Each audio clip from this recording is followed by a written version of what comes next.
Level 1. Choice Blindness Experiment. Right now, you believe you know why you make your decisions. In about 60 seconds, you're going to stop being sure. In a lab in Sweden, researchers showed people 2 photographs of strangers and asked a simple question. Which face is more attractive? The person would point, choose one, and hand the photos back. Then the researcher would slide the chosen photo across the table and ask them to explain why they picked it. Except, using a card trick sleight of hand, the researcher had swapped the photos. They were now handing the person the face they had just rejected. Most people never noticed. And here's the part that should bother you. They explained anyway. In confident, specific detail, they described exactly why they'd chosen a face they had actually turned down. I liked her smile. She seemed more approachable. Reasons for a decision that never happened. Memories of a choice they never made. Later they ran the same trick with taste, with smell, and then with people's political and moral beliefs. Handing someone the opposite of the opinion they'd just given, and watching them argue passionately in favor of a position they didn't hold. Because your brain doesn't decide and then tell you why. Sometimes it acts first and writes the reason afterward. And from the inside the two feel identical. The Asch Conformity Experiment. Imagine being shown 2 lines of obviously different lengths and calmly telling the room they're equal, because 7 strangers said so first. In 1951, Solomon Asch sat one real subject in a group of actors and asked them to match the length of a line to one of 3 others. The answer was obvious. But the actors, one after another, confidently gave the same wrong answer. 3/4 of real subjects caved at least once, denying what was directly in front of their eyes rather than stand alone. That's the headline. The quieter truth. Most people most of the time still resisted. The conformity was real, but it was never the unstoppable force the textbooks turned it into. Even the pull of the crowd has limits, and the people who held the line are the part of the study nobody remembers. Level 3. The Milgram Obedience Experiment. An ordinary man sits at a panel of switches, and a voice behind him calmly tells him to keep delivering electric shocks to a screaming stranger. And he does. Stanley Milgram ran this at Yale in 1961, weeks after the trial of a Nazi bureaucrat who said he was only following orders. The shocks were fake, the screaming man an actor, but the subject didn't know that. 65% went all the way to a switch labeled 450 volts, marked simply XXX. For decades this was proof that anyone could become a torturer under authority. But when the historian Gina Perry dug into Milgram's own archives, the clean story cracked.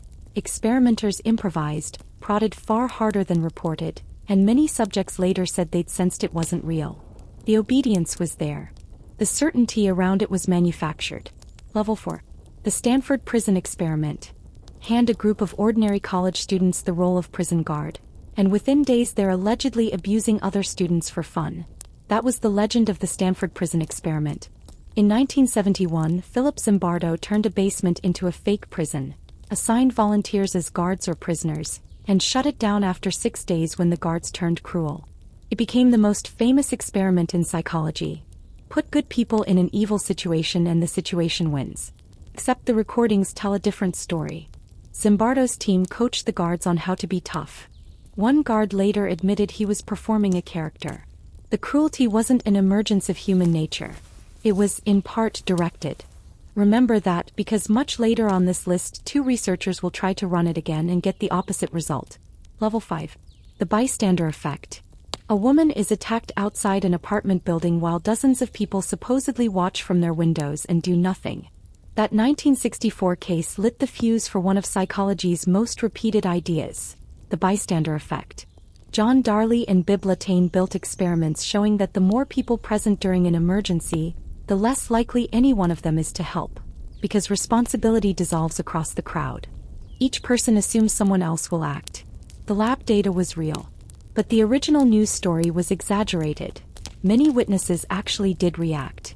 And modern studies using real surveillance footage of real fights found that in 9 out of 10 public conflicts someone steps in. The effect exists. The despair we built on top of it does not. Level 6. The Invisible Gorilla.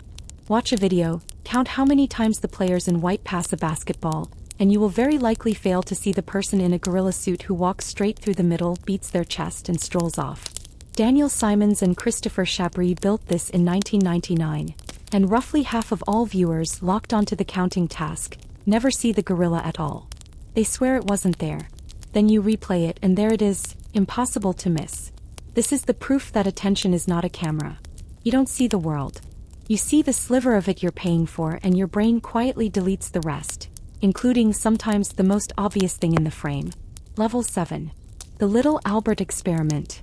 To prove a baby could be taught to fear, a researcher took an infant who was afraid of nothing and deliberately made him afraid of everything soft and white.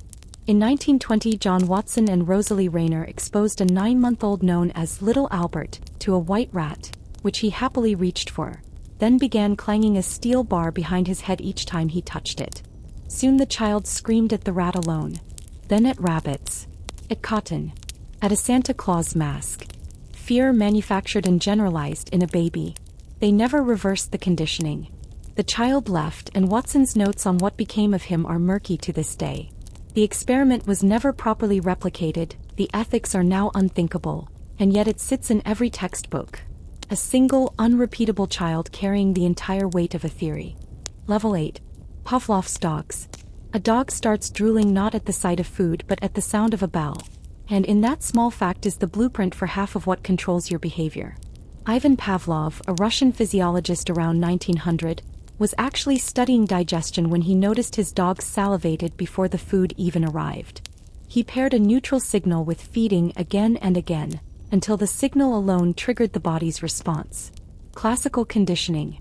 It sounds quaint until you realize it's why a notification sound tightens your chest, why a smell can drop you into childhood, why advertisers spend billions pairing products with feelings you already have. You are conditioned constantly. The bell today is in your pocket and it rings dozens of times a day. Level 9. Harlow's monkeys. Offered a choice between a wire mother that fed it and a soft cloth mother that didn't, a baby monkey chose comfort over food, and shattered a theory in the process. In the 1950s, Harry Harlow raised infant rhesus monkeys with 2 fake mothers.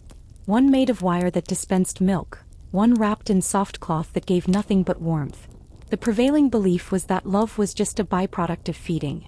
But the babies clung to the cloth mother almost constantly, running to it when frightened, visiting the wire one only to eat. Contact and comfort, not calories, built the bond. The findings transformed how we treat children and attachment. They also left generations of monkeys deeply, permanently damaged. A discovery about love that was profoundly unloving to make. Level 10. The Halo Effect. Tell people a stranger is attractive and they'll start assuming he's also kinder, smarter and more honest, for no reason except his face. This is the Halo Effect, first named by Edward Thorndike in 1920 when he noticed army officers who rated a soldier as physically impressive also rated him as more intelligent and more capable, as if one good trait spilled over and colored all the others. Later studies confirmed it everywhere.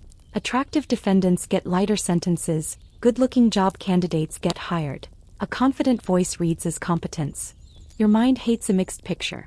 It would rather decide someone is all good or all bad than hold the messy truth that a person can be beautiful and cruel or plain and brilliant. The halo isn't on them.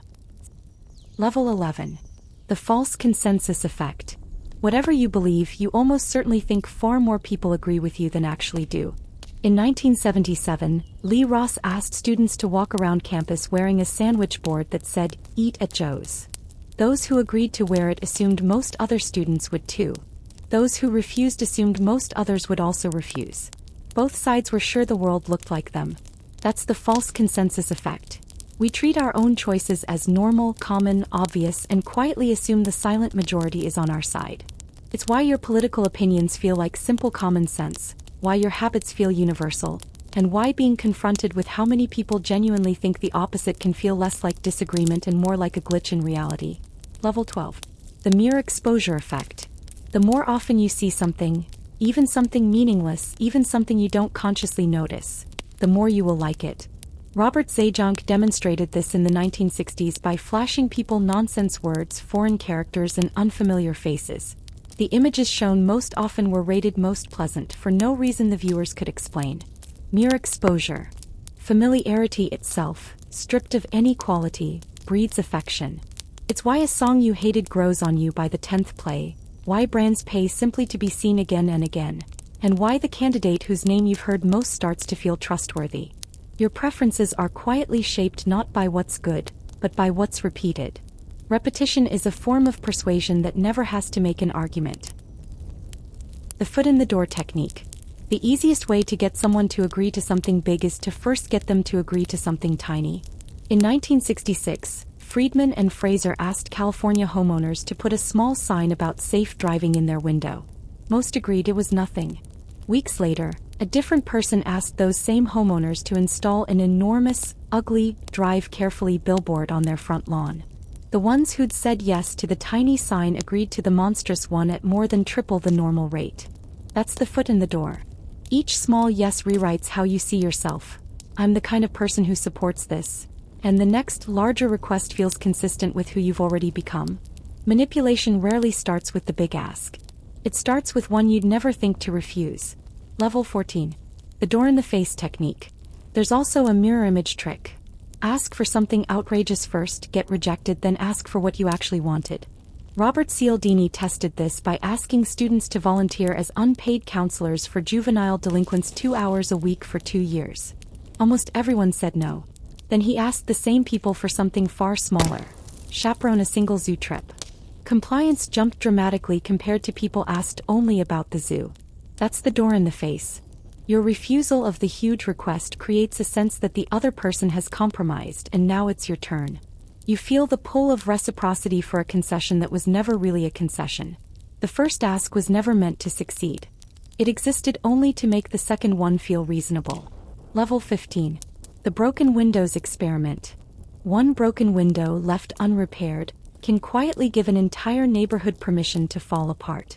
In 1969, Philip Zimbardo abandoned a car with its hood up in the Bronx and an identical one in Palo Alto. The Bronx car was stripped within minutes. The Palo Alto car sat untouched for days, until Zimbardo himself smashed part of it with a hammer. Once it looked damaged, passers-by joined in and destroyed it completely. Decades later, Dutch researchers found that people near graffiti and litter were twice as likely to litter and even steal. Disorder signals that no one is watching and no rule is enforced. The unsettling part isn't that bad people break things. It's that ordinary people read their environment for permission, and visible neglect grants it. Level 16. The anchoring effect. Spin a wheel that lands on a random number, and that meaningless number will secretly bend your answer to a completely unrelated question. Tversky and Kahneman spun a rigged wheel in front of subjects, then asked them what percentage of African nations were in the United Nations. People who saw a high number guessed high. People who saw a low number guessed low, even though they all knew the wheel was random. That's anchoring. The first number your mind touches becomes a gravitational center that every later estimate drifts toward. It's why the original price on a discount tag matters even when it's fiction, why the first offer in a negotiation shapes the final deal, and why a wildly high asking price can make a merely high one feel like mercy. Level 17. The framing effect. The same fact worded 2 different ways will make you brave or terrified, and you won't notice the wording did it. Tversky and Kahneman described a disease expected to kill 600 people and offered a treatment. Told a plan would save 200 lives. Most people chose it. Told the identical plan meant 400 people will die.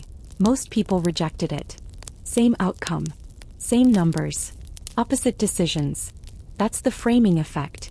We don't respond to reality. We respond to how reality is packaged. Gain versus loss, 90% fat-free versus 10% fat. A survival rate versus a death rate. The frame quietly does the deciding. Whoever controls the wording of your choices is, in a very real sense, controlling the choices themselves. Level 18. The Stroop Effect. Try to name the color of a word as fast as you can, and your own ability to read will betray you. In 1935, John Ridley Stroop printed color words in mismatched ink. The word red written in blue, green written in yellow, and asked people to say the ink color, not the word. Everyone slows down. Everyone stumbles. Because reading is so automatic that your brain processes the meaning of the word before you can stop it, and then you have to fight your own mind to ignore it. The Stroop Effect is a tiny, perfect demonstration that much of what you do is on autopilot, running faster than your intentions. You are not fully the author of your own attention. Part of you reads whether you like it or not. Level 19. The Cocktail Party Effect. In a roaring crowd where you've tuned out 100 conversations, someone across the room says your name, and you snap to it instantly. That's the cocktail party effect, studied by Colin Cherry in the 1950s using headphones that fed different messages into each ear. People could focus on one stream and report almost nothing about the other. Almost nothing. Because your own name, your child's voice, a word of danger, would punch through the filter every time. It means some part of your brain is monitoring everything you're consciously ignoring, scanning the discarded channel for anything that matters. You are listening to far more than you know. There is a silent sentry in your head reading every conversation you think you've stopped hearing. Level 20. The Pygmalion Effect. Tell a teacher that certain random students are about to bloom intellectually, and those students will actually get smarter, purely because the teacher believed it. In 1965, Rosenthal and Jacobson gave elementary school children a fake test and told teachers which kids were growth spurters. The names were chosen at random. Months later, those randomly chosen children showed real, measurable gains in IQ. The teachers, expecting more, unconsciously gave more attention, more warmth, more time, more belief. That's the Pygmalion Effect, and it cuts both ways. Low expectations quietly starve the children we've decided won't succeed. The result has been debated and softened over the years. But the core remains uncomfortable. The potential we see in a person is partly potential we are creating or destroying by looking. Level 21. The Marshmallow Test. A 4-year-old is sitting alone in a room, staring at a single marshmallow, and the next 15 minutes of his self-control are supposedly going to predict whether he succeeds for the rest of his life. That was the promise of Walter Mischel's experiment at Stanford in the late 1960s. A child was given one marshmallow and a deal. Don't eat it, wait until I come back and you'll get 2. Then the adult left. Some children caved in seconds. Others covered their eyes, sang to themselves, sat on their hands. Years later, Mischel reported that the kids who waited had higher test scores, better lives, more success. The story became gospel, willpower as destiny. Hold that thought.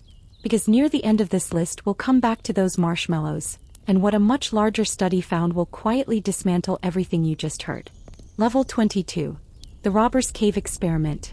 Take 22 ordinary boys to a summer camp, split them into 2 groups, and within days they'll be raiding each other's cabins and burning each other's flags. In 1954, Muzafer Sharif ran exactly this at Robbers Cave in Oklahoma.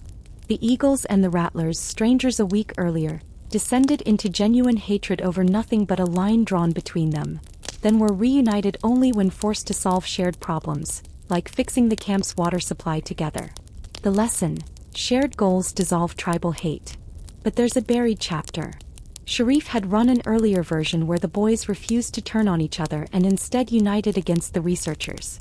He considered it a failure and never published it. The famous result wasn't human nature emerging. It was human nature on the second try after the first one didn't cooperate. Level 23. The Autokinetic Effect. Sit in total darkness staring at a single fixed point of light, and you'll swear it's moving, and then a stranger's guess about how far will quietly become your own truth.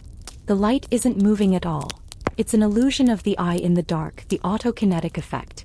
In 1936, Muzafer Sharif used it to watch beliefs form out of nothing. Alone, people gave wildly different estimates of the movement. Put them in a group, and their guesses converged into a shared, correct answer. And here's the haunting part. When those people came back alone days later, they kept giving the group's answer. The norm had become invisible, internal, theirs. This is how a culture's obvious facts get installed. Not by force. By a few confident voices in the dark, agreeing on the motion of something that was never moving. Level 24. The smoke-filled room. Smoke starts pouring into the room you're sitting in, and whether you save your own life depends almost entirely on what the strangers next to you are doing. Latane and Darley filled a waiting room with smoke through a vent. Alone, 3/4 of people got up and reported it. But seated with 2 actors instructed to shrug and keep filling out forms, only a tiny fraction acted. The rest sat in the thickening haze, coughing, waving it from their faces and saying nothing because no one else seemed alarmed. We use other people as instruments for reading reality, and when everyone is privately waiting for someone else to react, the group can calmly talk itself into ignoring an emergency. Sometimes the most dangerous thing in the room is everyone else's composure.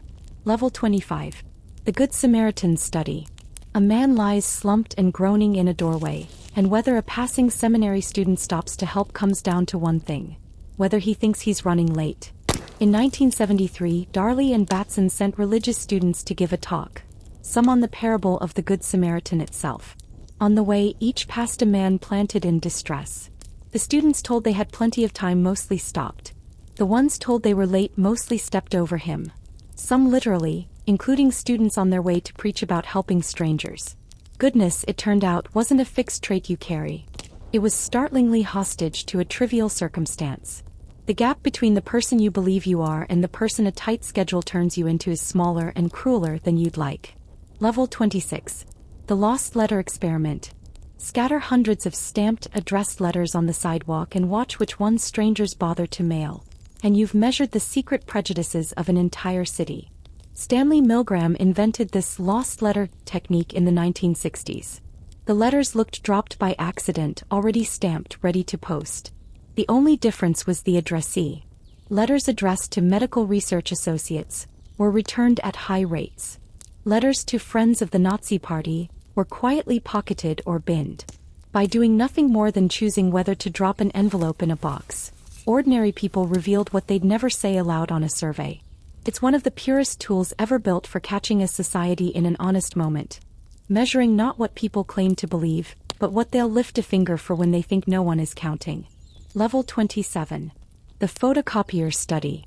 There is a single word you can add to almost any request that makes people far more likely to say yes, even when the word adds no actual reason.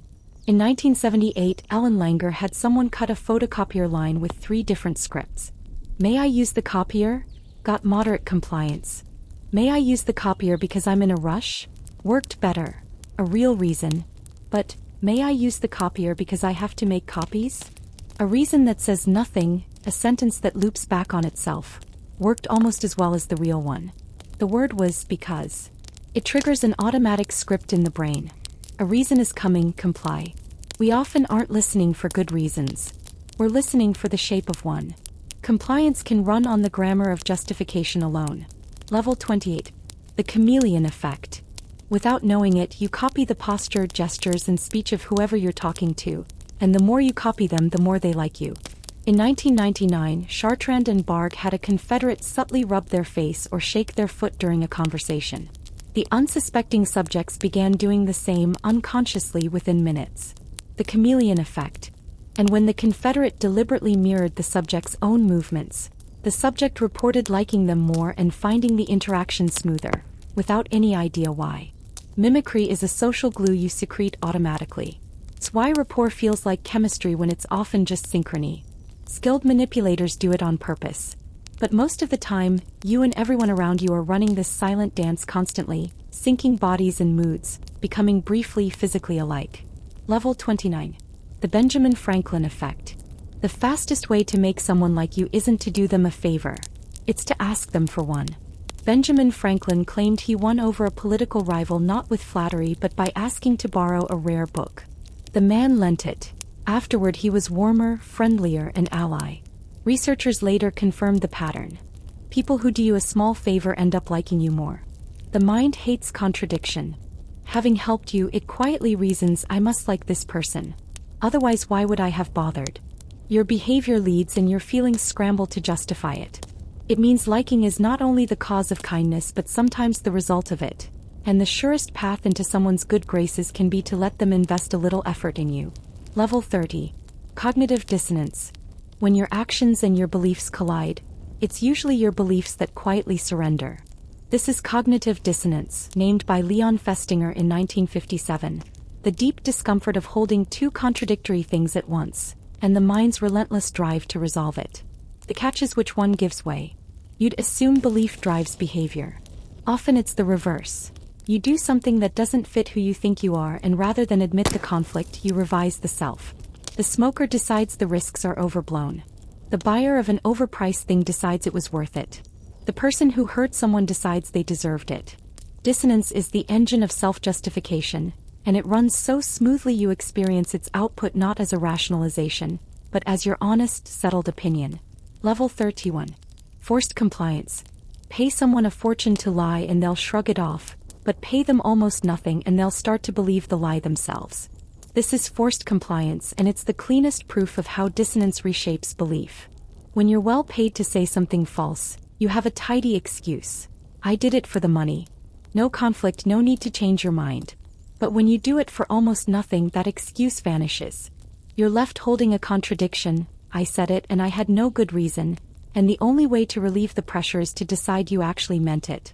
The smaller the external justification, the more your internal beliefs must bend to cover the gap. It's a strange law of the mind. Under-rewarded persuasion is the most persuasive of all. Level 30. The Festinger-Carlsmith Experiment. To see this in its purest form, picture a person spending an hour turning wooden pegs a quarter turn over and over, in one of the most pointlessly boring tasks ever devised. In 1959, Festinger and Carlsmith made subjects do exactly that, then paid them to tell the next participant it had been fun and interesting. Some were paid $20 to lie, some just $1. Afterward, the people paid $1 rated the dull task as genuinely more enjoyable.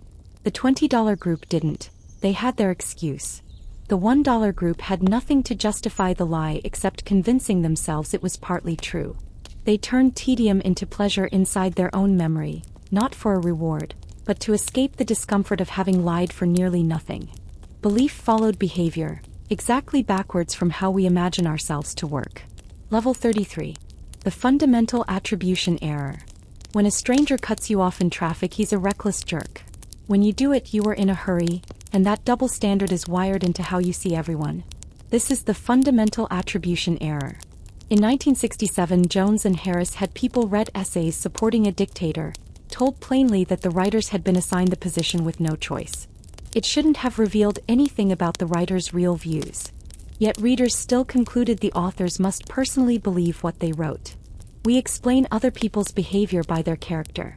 He's lazy, she's rude, while explaining our own by circumstance. The result is a world where everyone else's flaws look like who they are and our own look like bad luck. It's the silent source of half our contempt for other people. Level 34. The Actor-Observer Bias. The same mind that explains your failures with bad circumstances explains everyone else's with bad character. And you flip between the two without ever noticing. This is the actor-observer bias, the wider law behind that double standard. When you're the actor, you see everything pressing on you. The traffic, the deadline, the headache, the unfair boss. When you're the observer, all that context is invisible. You see only the person and their action, so you pin it on them. You trip. The sidewalk was uneven. They trip, they're clumsy. The asymmetry isn't malice. It's literally a difference in viewpoint. You can see the world from behind your own eyes and the pressures it contains, but everyone else is just a figure on your stage and you write their motives for them. Level 35. Groupthink. Put a group of smart, well-meaning people in a room, give them a high-stakes decision, and they can talk themselves into something none of them would have chosen alone. Irving Janis called this groupthink after studying disasters like the Bay of Pigs and later the Challenger launch. When a group prizes harmony and agreement above all, dissent starts to feel like betrayal. Doubts go unspoken. The few who object self-censor. An illusion of unanimity forms, and the group mistakes its own comfortable consensus for careful judgment. The most dangerous part is that it feels like cohesion, like a team firing on all cylinders. But the smartest individuals, fused into a group that punishes disagreement, can collectively reach a decision dumber than any one of them, and walk out of the room certain they were being rational. Level 36. Social loafing. The more people you add to a task, the less each individual actually tries, including you, and you'd swear you don't. This is social loafing. When effort is pooled and no single person's contribution can be measured, people unconsciously ease off, letting the group carry them. It happens in committees, in group projects, in any crowd where your slack disappears into the average. The unsettling part is that it's not a decision. Nobody thinks I'll coast. The effort simply leaks out on its own the moment accountability blurs. It means many of our team efforts quietly produce less than the same people would alone. And it explains why a task split among 10 feels like it should be effortless and somehow still doesn't get done. Responsibility divided has a way of evaporating entirely. Level 37. The Ringelmann Effect. We've actually known this since the 1880s, when a French engineer asked men to pull on a rope and discovered that two people never pull twice as hard as one. Maximilian Ringelmann measured the force individuals exerted alone, then in groups, and found that as the group grew, the force per person steadily dropped. 8 men pulling together produced nowhere near 8 times one man's strength. Part of it was poor coordination, bodies getting in each other's way. But part of it was simpler and darker. Hidden in a group, each man stopped trying as hard. This was the first quiet measurement of social loafing, made on a rope a century before anyone named it. The myth is that crowds multiply our power. The rope said otherwise. Together we each become a little less. Level 38. Diffusion of Responsibility. The reason no one helps in a crowd isn't that people are cold. It's that responsibility, split among many, shrinks to nothing in each pair of hands. This is diffusion of responsibility, the engine beneath the bystander effect. Darley and Latane staged a fake seizure heard over an intercom. When a subject believed they were the only one listening, they almost always rushed to help. When they believed 4 others could also hear it, far fewer moved, and those who did moved slower. Each person silently subtracts. Someone else will go. Multiply that subtraction across a crowd and the total help approaches 0. Not because anyone is heartless, but because everyone assumes their share of the duty is small. The math of a crowd can turn 100 willing helpers into 100 motionless witnesses. Level 39. Social Facilitation. The mere presence of other people watching can make you better at what you already know, and worse at what you're still learning. This is social facilitation, and it traces back to one of psychology's first experiments. In 1898, Norman Triplett noticed cyclists rode faster racing others than alone, then confirmed it with children reeling in fishing line. An audience raises your arousal, and that extra charge sharpens performance on simple, well-practiced tasks. But the same arousal sabotages anything complex or new, which is why you can ace a skill in private and fumble it on stage. The crowd doesn't simply make you nervous. It amplifies whatever your dominant response already is. If you've mastered it, eyes make you shine. If you haven't, eyes make you crumble. The audience is a magnifier, not a judge. Level 40. De-individuation. Put on a mask, a uniform, or the cover of a faceless crowd, and the ordinary brakes on your behavior quietly release. This is de-individuation, the loss of self-awareness and personal accountability that comes with anonymity. In one study, trick-or-treating children told to take just one candy stole far more when they arrived in costume and in groups, especially when no one asked their names. Anonymity dissolves the sense of being a specific person who will be held responsible, and with it goes a layer of restraint. It's the psychology behind riots, mobs, and the cruelty people unleash behind anonymous screens. The disturbing implication isn't that there are monsters among us. It's that the monster is partly held in check by being seen, named, and known, and that hiding the self can quietly unleash it. Level 41. The psychology of crowds. A crowd is not just many people. It can become a single thing with a will of its own, and you can be absorbed into it without consent. The early theorist Gustave Le Bon described crowds as lowering individuals into a kind of shared, primitive mind, capable of sudden panic or violence. Modern researchers have refined that crowds don't erase identity so much as swap your personal self for a group self, with its own norms and targets. But the core observation holds. Emotions sweep through a dense crowd like current through water, faster than thought, and a person who would never throw a stone alone can find their arm already moving. You like to believe you'd stay yourself in any mob. The research suggests the mob doesn't ask. It simply includes you. Level 42. Learned helplessness. Take a dog or a person and teach them that nothing they do changes their suffering, and they'll stop trying even when escape becomes easy. In the 1960s, Martin Seligman exposed dogs to shocks they couldn't avoid. Later, placed in a box where a simple step over a low barrier would end the pain, the dogs just lay down and took it. They had learned helplessness, the belief that action is pointless, carried into a new situation where it was dead wrong. The finding became a foundation for understanding depression. But decades later, Seligman and a neuroscientist revised it with a twist that's almost worse.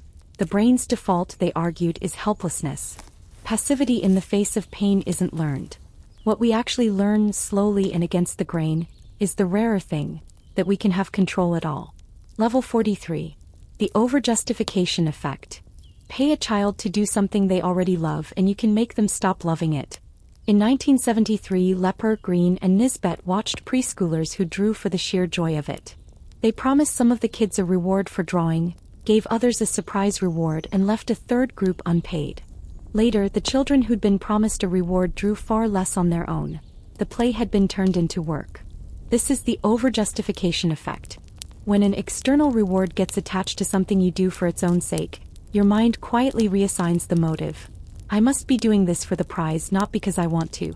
Remove the prize and the desire is gone too. We assume incentives always add motivation. Sometimes they replace it and leave less than they found. Level 44. Weapon focus. Point a gun at someone during a crime and you'll cripple their memory of everything else, including your face. This is weapon focus.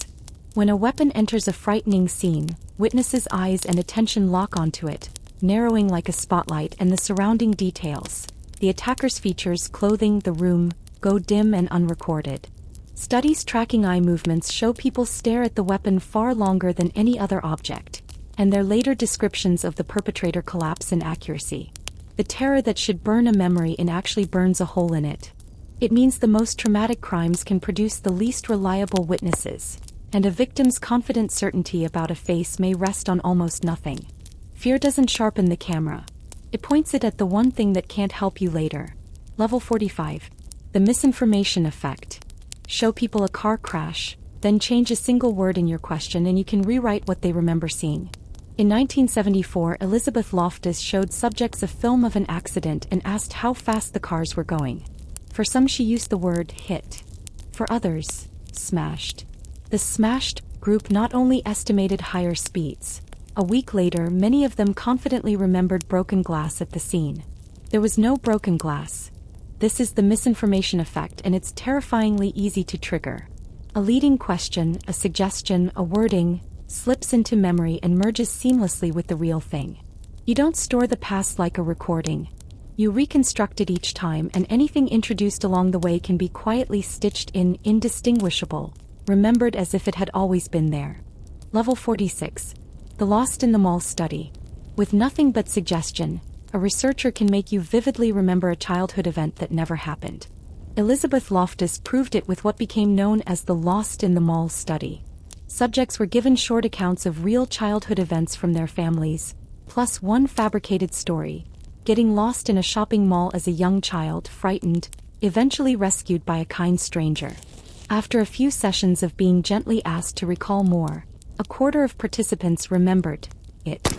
They added details. The color of the stranger's shirt. How scared they'd felt. Memories rich and emotional and completely invented. Later work implanted memories of spilling punch at a wedding, of a hot air balloon ride that never occurred. Your past is not a vault. It's a story you retell, and a skilled questioner can hand you new pages you'll swear you wrote yourself. Level 47.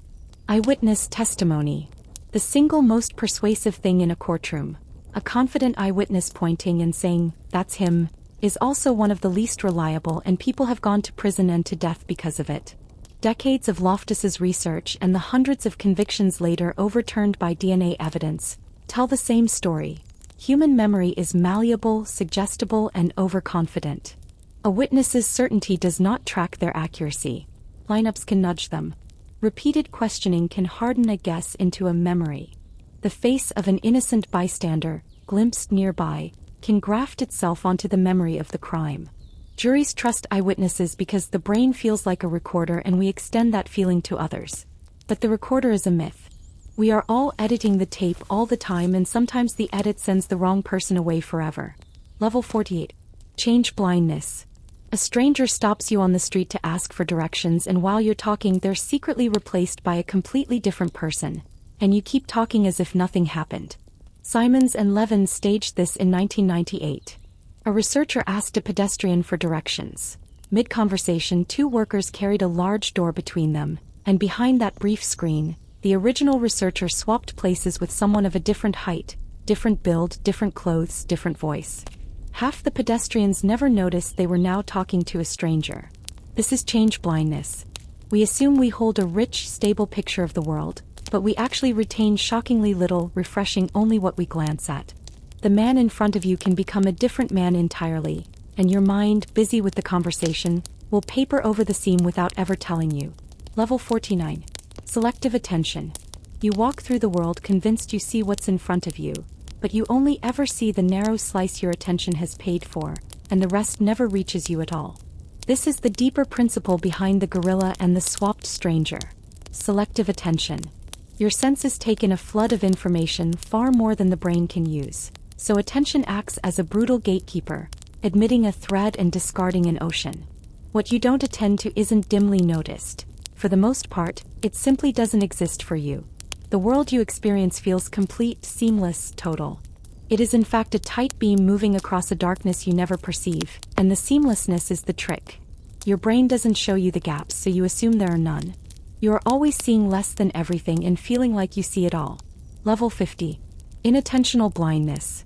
Trained radiologists scanning lung images for cancer missed the picture of a gorilla pasted into the scan 48 times larger than a typical tumor, because they weren't looking for a gorilla. In 2013, researchers slipped that image into CT scans and asked expert doctors to hunt for nodules. 83% never saw the ape, their eyes in some cases passing directly over it. This is inattentional blindness at its most chilling.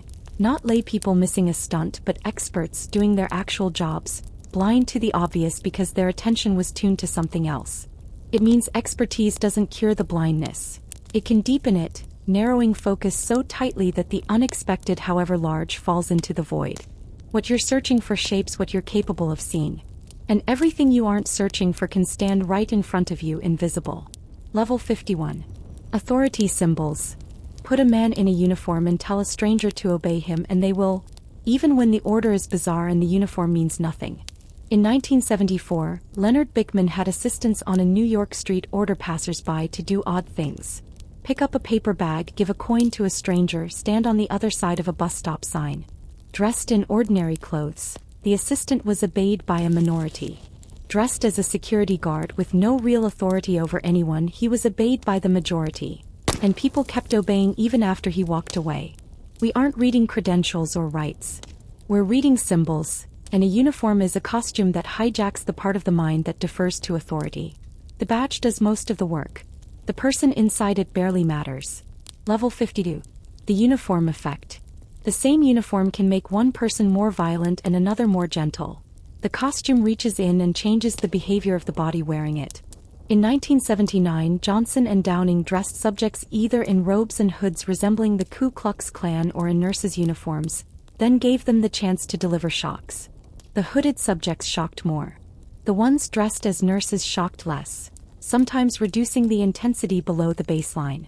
The clothing carried an implied identity, a script for how its wearer should act, and people unconsciously stepped into the role. It's not only that others treat you differently by what you wear. You treat yourself differently. The uniform whispers who you are now, and a startling amount of behavior simply follows the whisper. We are, in part, dressed into our actions. Level 53. The power pose. For a few years, the world was told that standing like a superhero for 2 minutes would change your hormones and your life. And it turned out not to be true. In 2010, a study claimed that holding an expansive, power pose raised testosterone, lowered the stress hormone cortisol, and made people braver. It became one of the most popular psychology ideas of the decade, watched by millions. Then other labs tried to reproduce the hormone results and couldn't. The effects vanished. Most strikingly, one of the original authors publicly stepped away from the central claims, saying she no longer believed the effect was real. Posing may make you feel a little more confident in the moment, but the dramatic bodily transformation was a mirage. It became the textbook case of the replication crisis. A beautiful viral finding that simply did not hold. Level 54. The hot-cold empathy gap. When you're calm, you genuinely cannot predict what you'll do when you're angry, terrified, or aroused. And that blindness leads people into choices that horrify their cooler selves. This is the hot-cold empathy gap.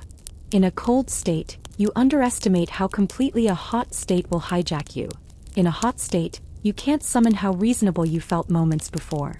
Researchers have shown people make wildly different decisions about risk, temptation, and morality depending on the visceral state they're in, and consistently fail to forecast it across the gap. It's why resolutions made on a full stomach collapse at midnight, why people swear they'd never do something and then do it, why I would have acted differently, is so often sincere and so often wrong. You don't have one self making decisions. You have several and they can barely imagine each other. Level 55. Delay discounting. Offered money now or more money later, almost everyone grabs the smaller amount now. And the steepness of that impatience predicts how their whole life will go. This is delay discounting. The future is worth less to us than the present, and a reward shrinks in value the longer we have to wait for it. In experiments, people will take $50 today over $100 next year, valuing the bird in hand far past the point of reason. The degree to which you discount the future tracks with smoking, debt, addiction, obesity, a single measurable trait sitting beneath a dozen seemingly separate struggles. The future you is, to your present brain, almost a stranger you're reluctant to do favors for.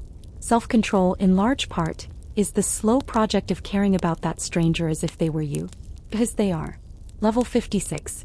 Hyperbolic discounting. The strangest part of our impatience is that it isn't steady. It spikes violently the closer a reward gets, which is why your plans betray you at the last second. If discounting were a smooth, rational curve, you'd never break a promise to yourself. But human discounting is hyperbolic. A reward far in the future feels distant and easy to resist, then balloons in urgency as it approaches, overwhelming the patient choice you made earlier. From a calm distance you firmly choose the salad next week. The night arrives, the dessert is right there, and the present reward swells until it crushes the plan. This is the mathematical shape of weak will. Not random failure, but a predictable last-minute reversal built into how we value time.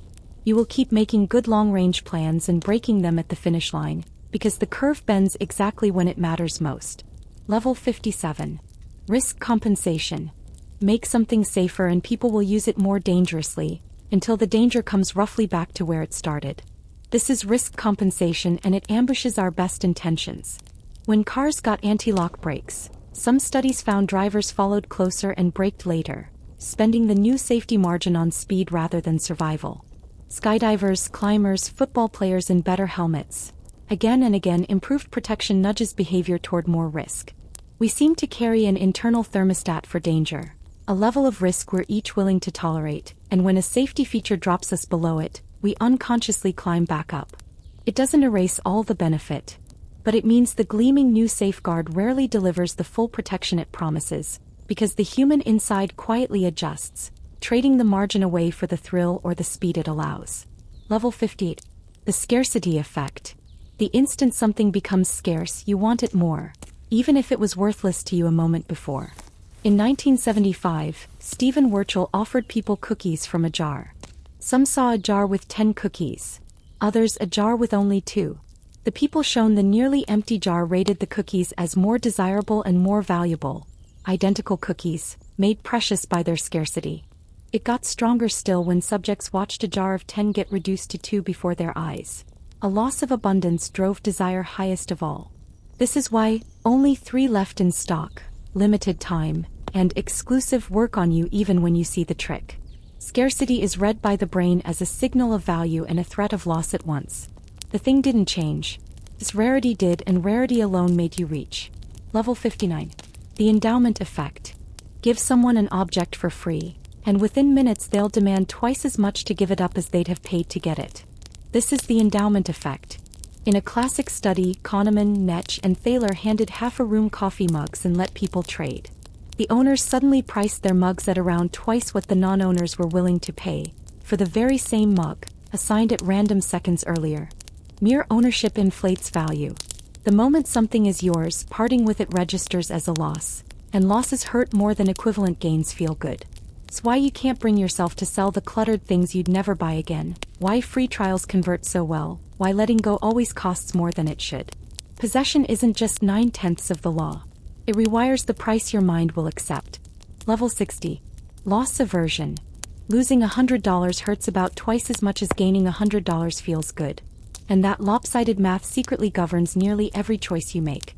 This is loss aversion, the cornerstone of Kahneman and Tversky's prospect theory.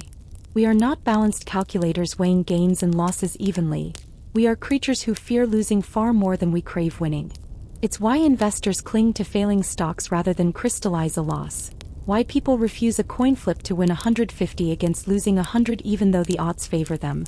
Why don't lose what you have beats go get more as a motivator almost every time. The pain of losing looms larger than the pleasure of gaining. Half of what looks like cowardice, stubbornness, or bad judgment in human beings is really just this single asymmetry running quietly underneath. Level 61. False memory implantation. We've seen memories edited, but a researcher can build an entire traumatic event in your mind from nothing and you'll defend it as real.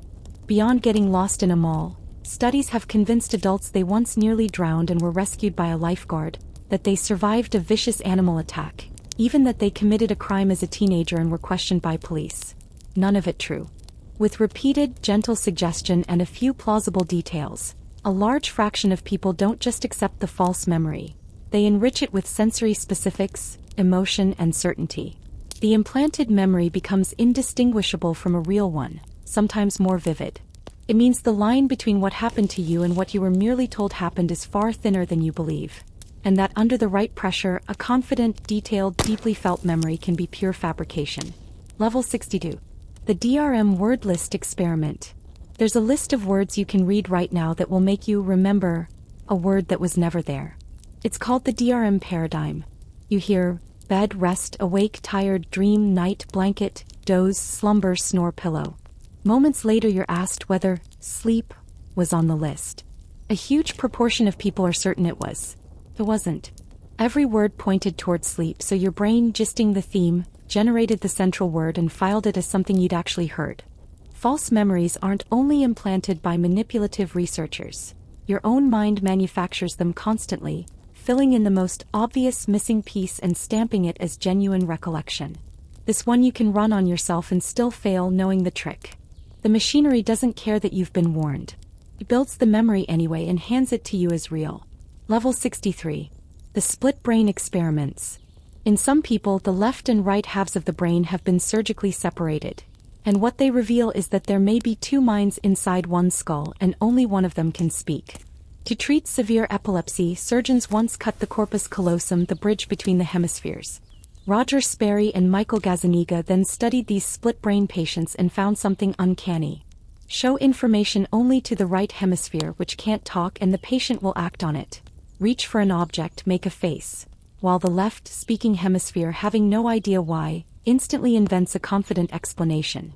One patient's left hand, driven by the right brain, would unbutton a shirt the right hand had just buttoned. The talking half narrates a life it only half controls. The unsettling suggestion, your own unified self, may be a story one part of your brain tells about the actions of the rest. Level 64. The rubber hand illusion. Your brain can be convinced in about a minute that a rubber hand on the table is your own flesh, and then flinch in real distress when someone moves to strike it. In the rubber hand illusion, your real hand is hidden behind a screen while a fake one sits in view. An experimenter strokes both the rubber hand and your hidden hand with brushes, in perfect sync. Watch the fake hand being touched while feeling your own touched identically, and within a minute your sense of ownership migrates. The rubber hand starts to feel like you. Then they raise a hammer over it and your body braces, your skin responds as if the threat were real. The boundary of your own body, surely the one thing you can be certain of, turns out to be a life calculation your brain is constantly running, and one a couple of paintbrushes can rewrite. Level 65. The McGurk Effect. What you see can override what you hear so completely that your ears report a sound that was never spoken. This is the McGurk Effect. Play the audio of a person saying BA, while showing video of their mouth forming GA, and most people hear neither. They hear a third sound, duh, conjured by the brain trying to reconcile the conflict. Close your eyes and you hear the true B again. Open them and the illusion snaps back, unbreakable even when you know exactly what's happening. Hearing is not a faithful transcription of sound waves. It's a guess your brain assembles from every available clue, and your eyes get a vote. The senses you experience as separate channels are secretly fused, negotiating behind the scenes, and when they disagree, the result you're handed isn't the truth from either one. It's a compromise you can't refuse. Level 66. Capgras Delusion. There is a condition in which a person recognizes their mother's face perfectly, and is utterly certain she's an identical imposter. This is Capgras Delusion. The patient sees a loved one, sees that the features match exactly, yet feels with total conviction that this is a duplicate, a stranger wearing the right face. The neuroscientist V. S. Ramachandran proposed a haunting mechanism. recognizing a face and feeling the emotional warmth that should accompany a loved one run on two different brain pathways. If the recognition pathway works but the emotional one is severed, the patient sees their mother and feels nothing, and the mind resolves that horrifying mismatch the only way it can. She looks like my mother but feels wrong, therefore she must be a fake. It reveals that the warm certainty of knowing someone you love is not automatic. It's a signal generated and it can fail. Level 67. The Cognitive Reflection Test. There's a math question a child can solve that the majority of Harvard, MIT, and Princeton students get wrong, because the wrong answer leaps to mind first. A bat and a ball cost $1.10. The bat costs $1 more than the ball. How much is the ball? Almost everyone instantly thinks 10 cents. Feels right, clean, obvious. It's wrong, the ball is 5 cents. This is the Cognitive Reflection Test designed by Shane Frederick, and most people at elite universities fail it, not from lack of ability but because they trust the fast, intuitive answer and never check it. It exposes two systems in your head. One that jumps to conclusions in an instant and one that can reason carefully, but only if it's invited. Most of the time it isn't.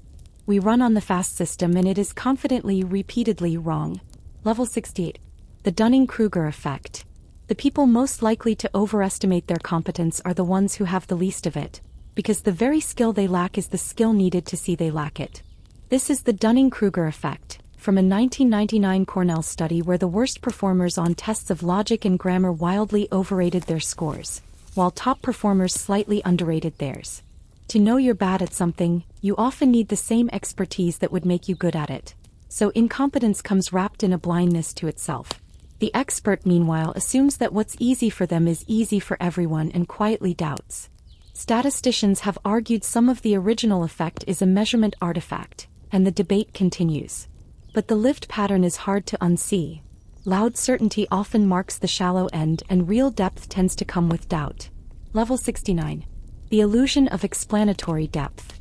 You believe you understand how a toilet works or a zipper or a bicycle, until someone asks you to explain it step by step, and the knowledge you were sure you had simply isn't there. In 2002, Rosenblatt and Keel called this the illusion of explanatory depth. People rate their understanding of everyday objects highly, then try to actually explain the mechanism and discover their grasp is a fog. The confidence collapses on contact with the demand for detail. We mistake familiarity, I see it every day, for comprehension. The effect runs far past gadgets.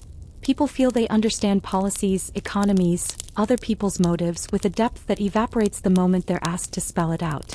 Much of what you know is a placeholder, a sense of knowing that has never been tested. Ask, but how exactly? And watch the floor disappear. Level 70. The Illusion of Control. People will pay more for a lottery ticket they chose themselves than for one handed to them at random, as if picking the numbers could bend pure chance. This is the illusion of control. In experiments by Ellen Langer, simply letting people select their ticket or roll the dice themselves, or practice before a random draw, inflated their confidence that they'd win. We are wired to feel agency, and that feeling spills over onto outcomes we have no power over whatsoever. Gamblers blow on dice and throw harder for high numbers. People feel safer driving than flying because they're holding the wheel even though the wheel makes them less safe. The illusion isn't always harmful. A sense of control buffers stress and fuels persistence. But it also leads us to risk and to ruin, betting on our influence over events that were always going to do exactly as they pleased. Level 71. Hindsight Bias. Once you know how a story ends, you become convinced you saw it coming all along, and that certainty quietly rewrites your own past predictions. This is hindsight bias, the knew-it-all-along effect. Before an event, people are genuinely uncertain. Afterward, told the outcome, they misremember their earlier guesses as far more accurate than they were, and the result feels obvious, even inevitable. The election, the crash, the breakup. Of course, anyone could see it. But you couldn't, and the record proves it. This bias does real damage. It makes us overconfident about predicting the future, harsh in judging people who should have known, and bad at learning from surprise because we erase the surprise the moment it resolves. The past, viewed backward, always looks like a straight line. It never felt that straight while you were living forward through it. Level 70. The Availability Heuristic. We judge how likely something is by how easily examples spring to mind, which means vivid, terrifying, well-publicized dangers feel common, while quiet, frequent ones feel rare. This is the Availability Heuristic. Ask whether more English words start with the letter K or have K as their third letter, and most people say the first, because words starting with K are easier to recall. Though the truth is the opposite. The same shortcut makes people fear shark attacks and plane crashes, which are rare but unforgettable, while underweighting the heart disease and car rides that actually kill them. The news, by showing us the dramatic and the rare, systematically distorts our sense of risk. Your fear is not measuring danger. It's measuring how easily a frightening image comes to mind, and the most available images are often the least representative of what will really happen to you.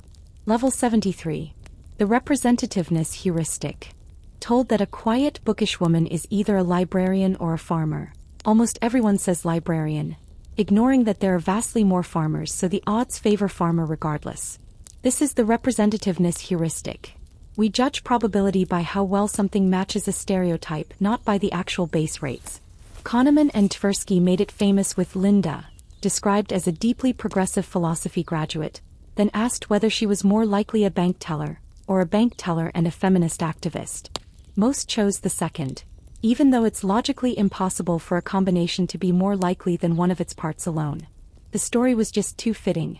We let the vividness of a match override the cold arithmetic of likelihood, mistaking a good narrative for a probable truth.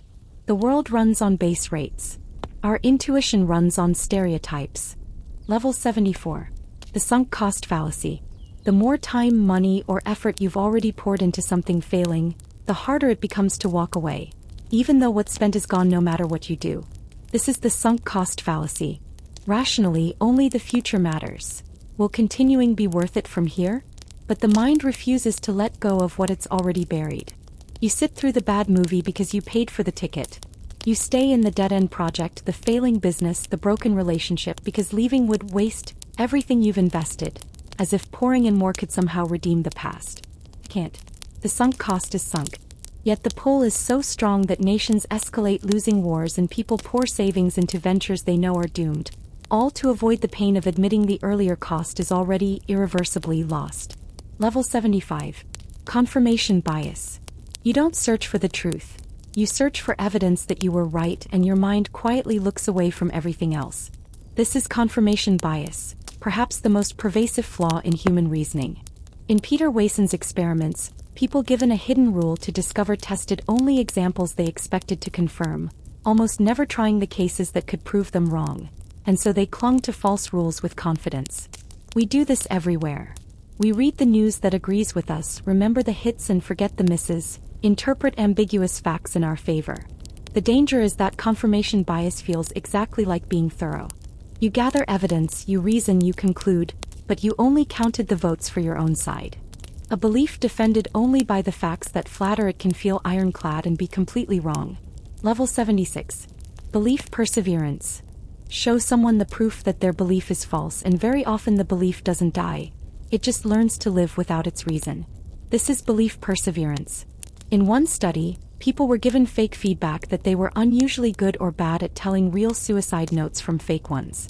Then they were told plainly that the feedback was bogus, randomly assigned, meaningless. Yet their self-image stuck. Those told they'd done well still felt skilled. Those told they'd failed still felt incompetent. The belief had detached from the evidence that created it and floated free. We build our convictions on top of reasons, but once a conviction stands, it stops needing the scaffolding, and knocking the scaffolding away leaves the structure eerily intact. This is why facts so rarely change minds. The mind kept the conclusion and quietly discarded the receipt. Level 77. The Backfire Effect. For a while, researchers believed something even darker, that correcting a falsehood could make people believe it more strongly. This was the Backfire Effect, reported in 2010 by Nyhan and Reifler, who found that some people, when shown evidence against a political misperception, dug in and held the wrong belief even harder. It spread fast because it confirmed a grim feeling that arguing with people only entrenches them. But here the story turns in a hopeful direction.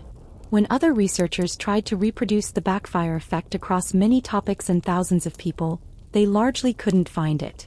Corrections, it turned out, usually do nudge people toward accuracy at least a little. The lesson is layered. The original finding was striking, widely believed, and mostly didn't replicate, and the correction of that correction is itself proof that evidence can move us after all. Level 78. Motivated reasoning. We like to think we reason our way to conclusions. But often the conclusion comes first, chosen by what we want to be true, and reasoning is hired afterward as its lawyer. This is motivated reasoning. When a fact threatens something we value, our identity, our group, our self-image, we scrutinize it ruthlessly, hunting for flaws. When a fact flatters us, we wave it through. The same person can be a brilliant skeptic toward evidence they dislike and utterly credulous toward evidence they like, never noticing the switch. It's why intelligence doesn't protect against bias and can even make it worse. A sharper mind builds better arguments for whatever it already wanted to believe. Reasoning didn't evolve only to find truth. It evolved in part to win, to justify, to defend the tribe and the self. And it is very, very good at its job. Level 79. Naïve Realism. You are certain you see the world as it really is, and that anyone who disagrees is biased, misinformed, or dishonest. And that certainty itself is the illusion. This is naïve realism. Each of us experiences our own perception as a clear window onto objective reality, not as one interpretation among many. So when others see things differently, we can't quite believe their reasoning in good faith. Surely they're blinded by ideology or self-interest, while we simply see the facts.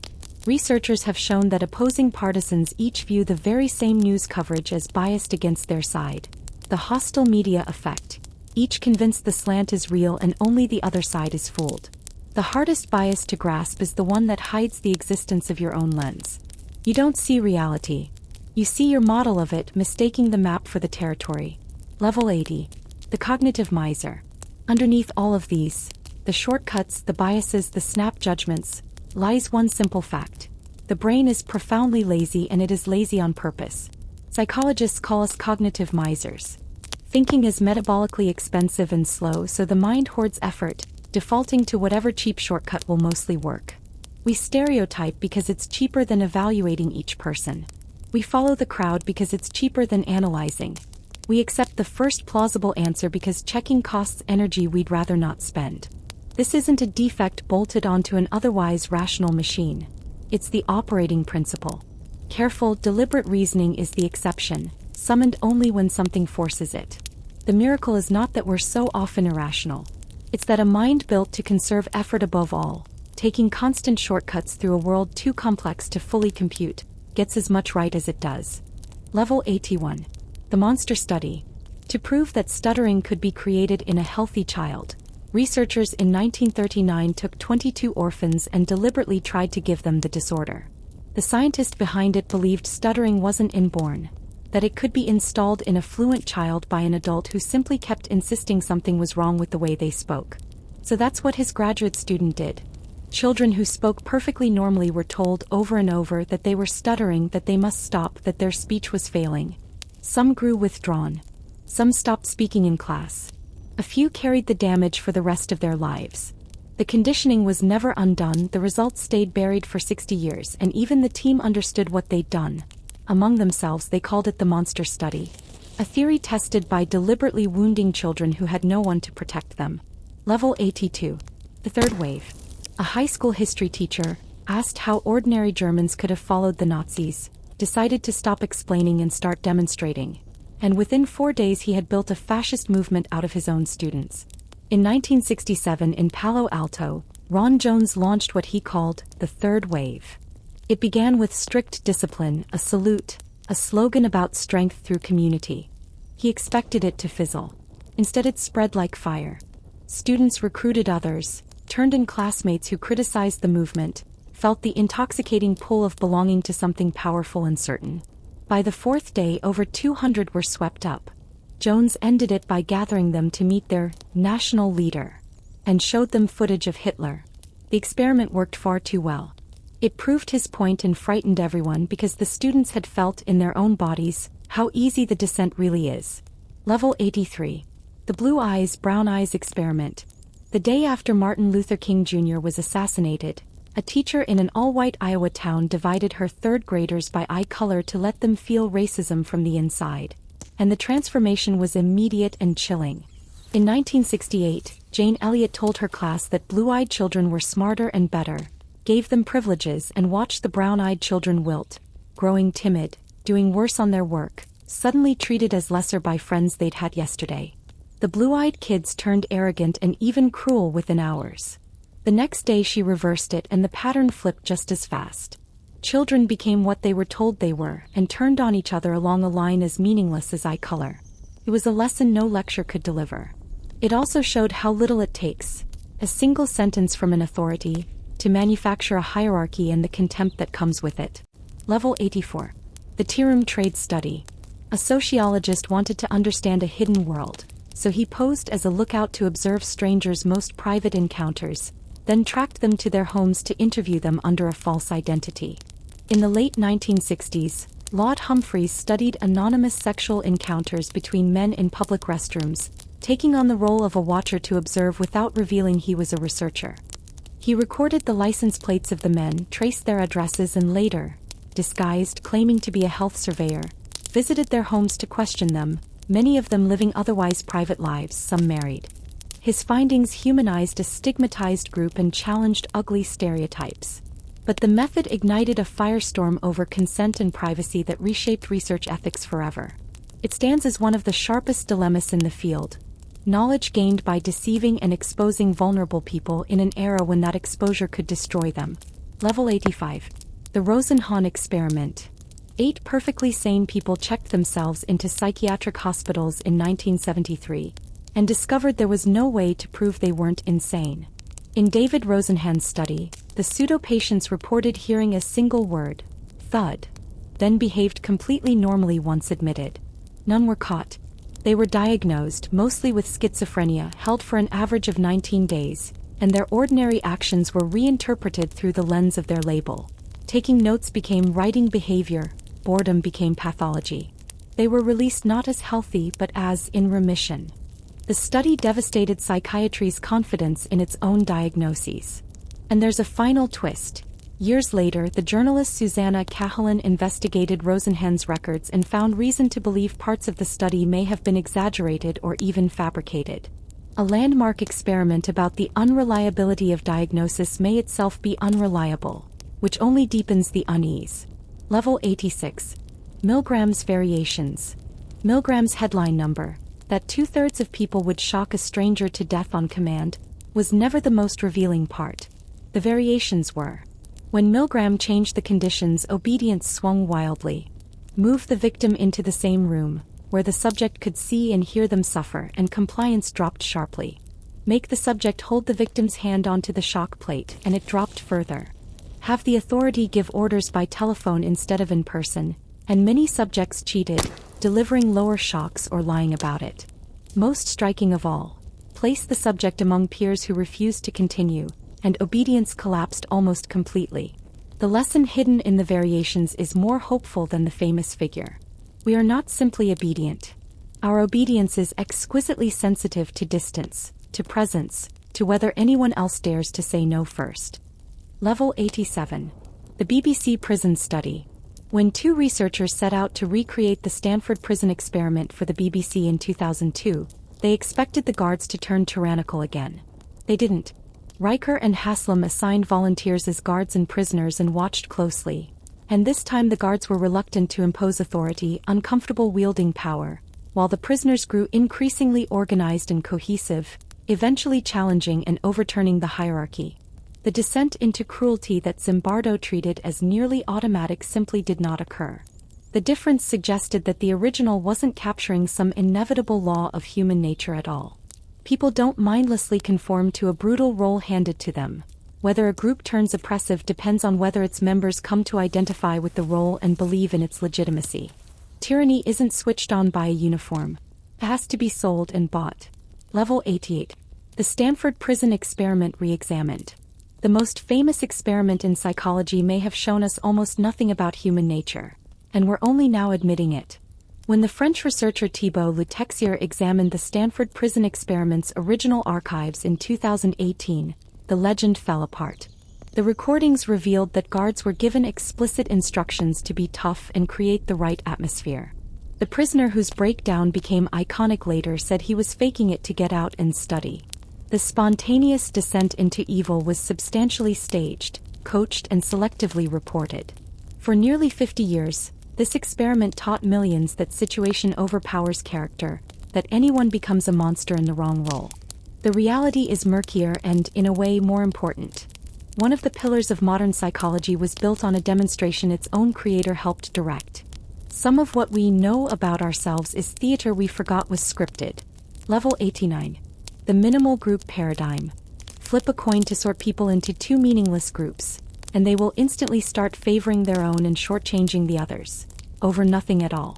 Henri Tajfel set out in the 1970s to find the minimum condition needed to produce group prejudice, expecting he'd have to add real conflict or competition. He never got the chance. Even when he divided people by something utterly trivial, a coin toss or a stated preference between two abstract painters they'd never heard of, they began allocating more rewards to their own group and less to the other, purely because it was theirs. No history, no stakes, no reason. This is the minimal group paradigm, and it's deeply unsettling. The tribal instinct doesn't wait for a real difference to divide us. The us versus them machinery fires on the flimsiest pretext. Give it a coin flip and it will build a wall. Level 90. The implicit association test. There may be prejudices inside you that you sincerely reject, and a computer test can measure them in milliseconds.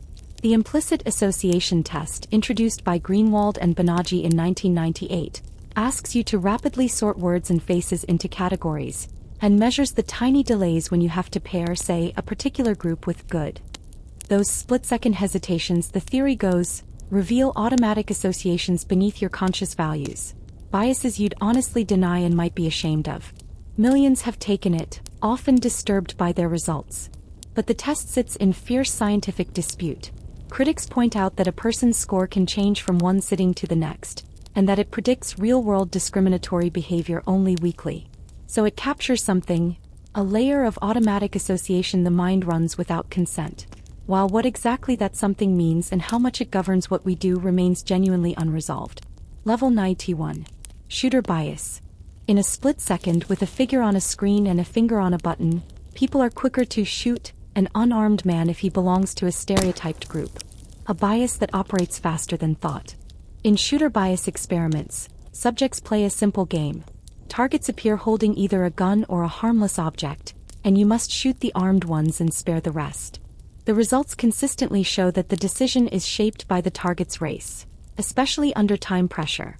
People are faster and more likely to fire on certain unarmed targets and to hesitate on certain armed ones. The bias appears even in people who hold no conscious prejudice, and even in some studies, among those who share the targeted group's identity. It's a sobering window into how cultural associations seep into the body's fastest reflexes, in the exact moments when there's no time to think them through. Level 92. Moral luck. Two drivers do the exact same reckless thing.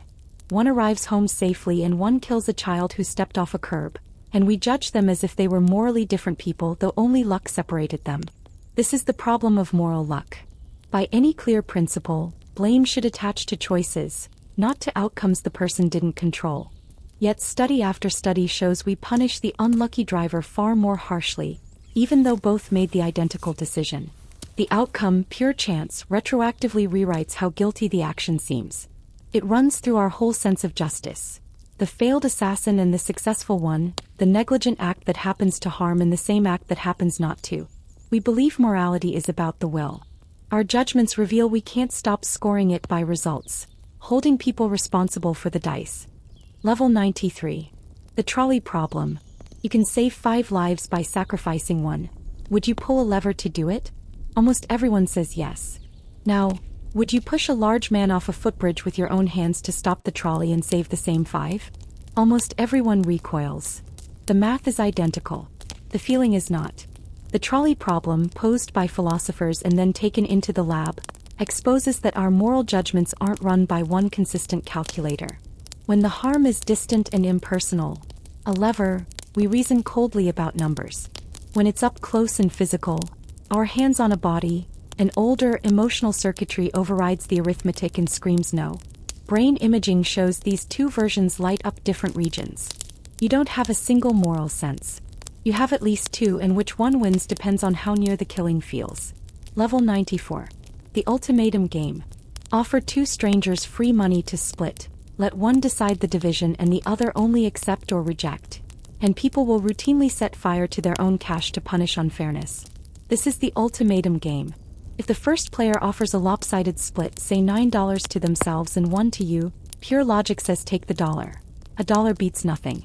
But people overwhelmingly reject low offers, choosing to walk away with zero rather than let the other person get away with treating them unfairly. The sting of injustice outweighs the gain. It reveals that we are not the cold profit maximizers economics long assumed. We carry a deep, expensive sense of fairness and will pay real money to enforce it. The instinct to punish a cheat, even at our own cost, may be one of the quiet foundations that makes cooperation between humans possible at all. Level 95. The Dictator Game. Strip away the other person's power to refuse. Let one player simply divide the money however they like while the other can only accept it, and you'd expect pure selfishness. You don't get it. This is the dictator game, and it removes the threat of rejection entirely. The dictator could keep everything with no consequence. Many do keep most of it. But a striking number still give some away, handing real money to a stranger for no strategic reason at all, simply because it feels fair or right. Change the conditions. Add anonymity, make the recipient invisible, let people earn their role. And giving drops, revealing how much of our generosity depends on being seen. The game maps the exact contours of human fairness. Partly sincere, partly performance. We are kinder than cold logic predicts, and most generous it turns out when someone is watching. Level 96. The Prisoner's Dilemma. Two people unable to communicate each face a simple choice. Cooperate and both do well, or betray the other for a bigger personal prize. And rational self-interest drives them both straight into the worse outcome. This is the prisoner's dilemma, the most studied scenario in all of social science. If both stay silent, they each get a light result. If one betrays while the other stays loyal, the traitor wins big and the loyal one loses everything. So each, reasoning alone, decides betrayal is safer. And both betray, landing in a result worse than if they'd simply trusted each other. It captures the tragedy at the heart of arms races, price wars, and climate inaction. But when the game is played over and over, something redemptive emerges. Cooperation can evolve, sustained by the simple strategy of repaying kindness with kindness and betrayal with betrayal. Trust, it turns out, needs a future to grow in. Level 97. The Public Goods Game. Put strangers in a group, give everyone money and let them contribute to a common pot that grows and gets shared equally, and watch cooperation slowly bleed to death. This is the public goods game. The group does best if everyone contributes generously. But each individual does even better by holding back their own money while still collecting a share of everyone else's. The free rider. As players notice others freeloading, the cooperators feel like suckers and stop giving too, and contributions spiral down toward nothing. It's the tragedy of every shared resource, from taxes to teamwork. Yet researchers found one thing reliably revives it. Let players spend a little of their own money to punish the free riders and cooperation rebounds and holds. We will pay to enforce fairness even when it costs us. That willingness to punish cheats at personal expense may be exactly what holds societies together. Level 98. The Marshmallow Test Revisited. Now back to the marshmallows. For decades, the lesson seemed settled. The child who waits becomes the adult who succeeds, willpower as the secret engine of a good life. Then in 2018 researchers ran the test again, but on a far larger, more diverse group of children, and they did something Michel's small original hadn't. They accounted for the family the child came from. And the magic mostly evaporated. Once you adjusted for the household's wealth and the mother's education, the link between waiting and later success shrank dramatically. The marshmallow test wasn't measuring some pure inner virtue after all. It was largely measuring whether a child grew up in an environment where promises were kept and food was reliable, whether waiting had ever paid off before. The kid who grabs the treat may not lack willpower. They may have simply learned correctly that the future can't be trusted. Level 99. The Facebook Emotional Contagion Study. A few years ago, a company quietly ran an experiment on nearly 700,000 people to see if it could make them sadder. And none of them ever agreed to it or found out at the time. In 2014, Facebook published a study revealing it had manipulated the news feeds of 689,003 users, secretly showing some of them fewer positive posts and others fewer negative ones, then measuring how the user's own posts shifted in emotion afterward. People shown more negativity wrote more negatively. The mood spread person to person through the feed. It worked. The outrage was immediate. This was psychological manipulation at industrial scale, conducted without consent, justified by a line in the terms of service nobody reads. The experiments you've heard about all happened in labs, to volunteers decades ago. This one happened to ordinary people scrolling their phones, and the only thing unusual about it was that, for once, they told us. Level 100. Milgram's lost letter variations. You can predict how a neighborhood will vote in an election without asking a single person, just by littering its sidewalks with envelopes and counting which ones come back. Here's how it works. Researchers take Milgram's lost letter trick. Stamped, addressed envelopes dropped on the ground as if someone lost them on the way to the mailbox, and they print different addressees on identical letters. In the run-up to an election, some are addressed to one party's campaign headquarters, some to the rivals. A passerby who finds one decides, privately, whether to drop it in a mailbox or leave it on the ground. Nobody is watching. There's no reward. And yet the pattern is stark. The precincts that quietly mailed back more of one candidate's letters were the precincts that went on to vote for that candidate. The litter forecast the ballot box. The same method, addressed to despised or controversial groups, maps a town's hidden prejudices street by street, measuring not what people say on a survey but what they'll lift a finger to do when they think no one will ever know. Over the years the trick was updated for the digital age. The misdirected email, the wrong number text. Each one a quiet test of how a stranger treats you when there's nothing in it for them. And this is the same Stanley Milgram who, a few years earlier, had people delivering what they believed were lethal shocks on command.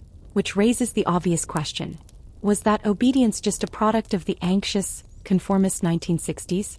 In 2009, the psychologist Jerry Berger carefully rebuilt Milgram's experiment at Santa Clara University, stopping at the 150-volt mark for ethical reasons, and found that roughly 70% of modern Americans still pressed on, almost exactly Milgram's original rate. A 2017 replication in Poland was worse. About 90% went all the way to the final switch. Half a century later in different countries the number barely moved. Put an authority behind a person and most of us obey. Take the authority away and drop an envelope at our feet, and that envelope still quietly measures exactly who we are.